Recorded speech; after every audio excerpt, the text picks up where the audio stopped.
Chairman, members of the committee, my name is Keith Cheatham. I'm representing the Virginia Chamber of Commerce. In the 1 minute that I have, I'd like to review with you the national debate on health care that's been raging for the last 8 months, and essentially say it's really about cost, affordability, and access. It is at that level. It's not resolved there. It is at this level.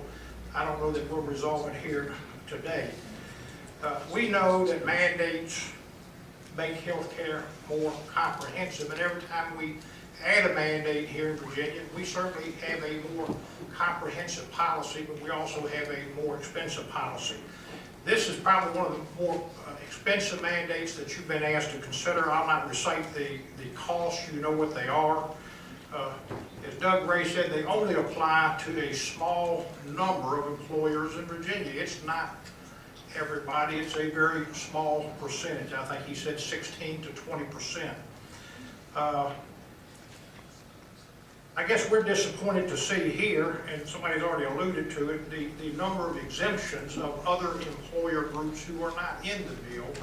Some of the smallest employer groups are expected to cover this mandate, while the state workforce, local government workforce is exempt for some time. I think if people understood what the cost just to the state workforce was, it would be a mandate that you would likely pass on. Thank you very much.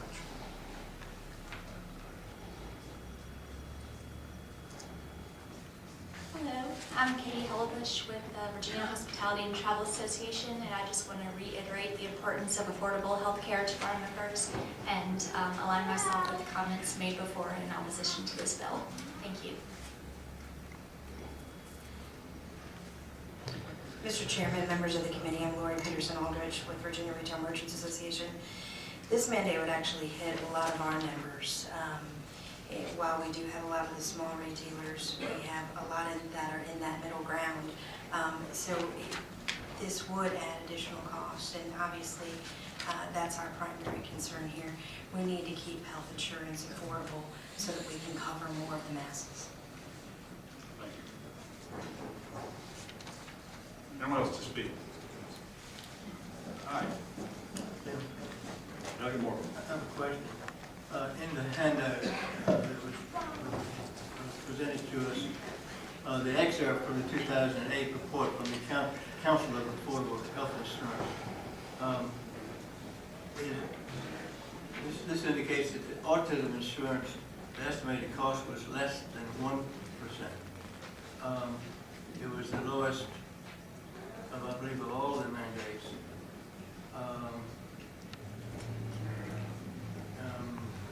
Contraceptives were 1 to 3%, for example. This is from the Council of Affordable Health Insurance. Is this, are we talking apples and apples? Is this the bill that we are talking about? Yes, sir, except that of the 15 states that have passed the legislation, all of them have higher, all but one of them have higher dollar caps and more expansive age ranges than what you're considering here. In fact, 2 of them have no dollar caps at all. So, then the result would be that this is lower cost. That's correct. Okay, then, and maybe I could ask Doug Gray, representing the insurance industry, how can it be said, someone I think has talked about this being such an expensive add-on, if we do mandate it. Yeah, I mean, I don't know what goes into the number that you're talking about. It's a national group that's publishing a number across different states. What I do know is here we were predicting $2 per member per month for small businesses, which are now exempt. So I mean, that I think our total was $40 million for that just last year. Doug Moore. Doug, you're representing the industry. Yeah, you're trying to hold up a page from somebody else's study at a federal level. I don't have the answer. But you're quoting numbers. Yeah, I'm telling you the numbers that I was given for last year's For this bill? If somebody tells you they know the numbers for this bill, I think they're misleading you. I mean, this bill I've seen for all of an hour. Mr. Chairman, Delegate Juwan. is the bill that has been handed to us include all the people that we have let out from 99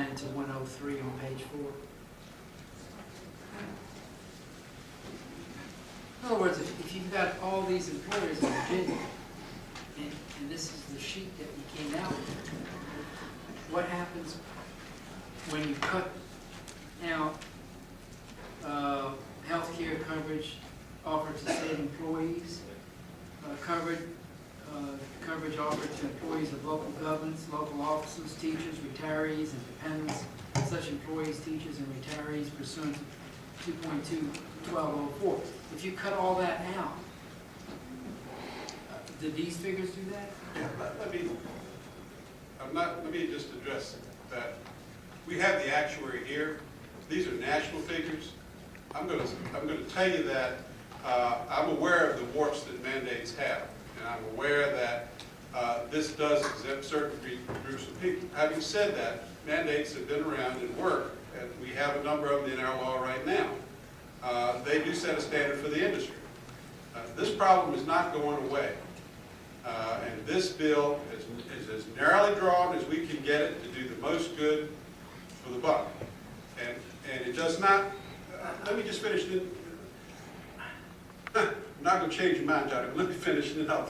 You might, but you're not heading down the path because Yeah, I think Delegate Juano has a specific question he's getting at that I think we need to get to Well, that answer. I have the actuary here if you wanted. We can talk dollars.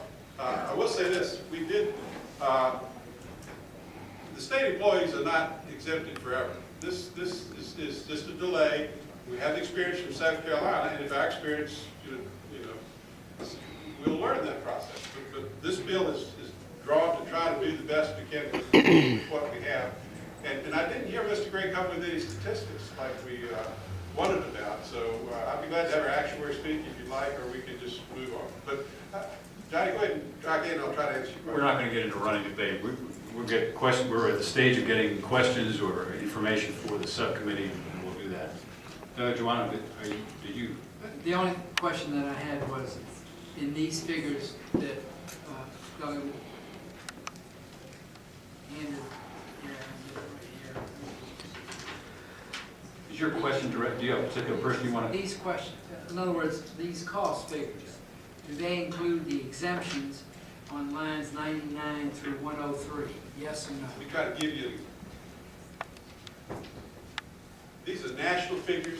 I know they're If national. I understand that, I would bet you that the state bills are all over the map, and that some of them do and some of them don't, and that would be a state. There's somebody that can give a direct yes or no answer to Delegate Juano's question.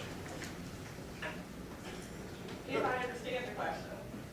I mean, These figures given to us, yeah. okay, it have lines 99 through 103, have they been taken into consideration? In other words, if you're not charging it to employees of local governments, et cetera, are those figures out of this, and this is the correct figure for Virginia right now? Or is this a national figure that is across the country of all the states? It is both a Would national you figure. speak to the and- microphone? Oh, I'm sorry. It is both a national figure and correct for Virginia right now. It's not, That doesn't it's answer. not bill specific. What you're holding up is not bill specific, but the Oliver Wyman actuarial study that we have previously provided is bill specific. It is specific to House Bill 303. It does, and Mr. Lambright, please correct me if I'm wrong here. It does not take into account the committee substitute because this was prepared 15 days ago. However, the committee substitute just makes it more restrictive.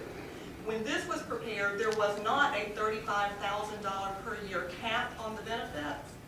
Now there is, per the committee substitute, there is a $35,000 per year cap on the benefits. Also, when this was prepared, the benefit ran through age 9, and now it stops at age 6. So that makes the cost even more contained. Delegate Nixon.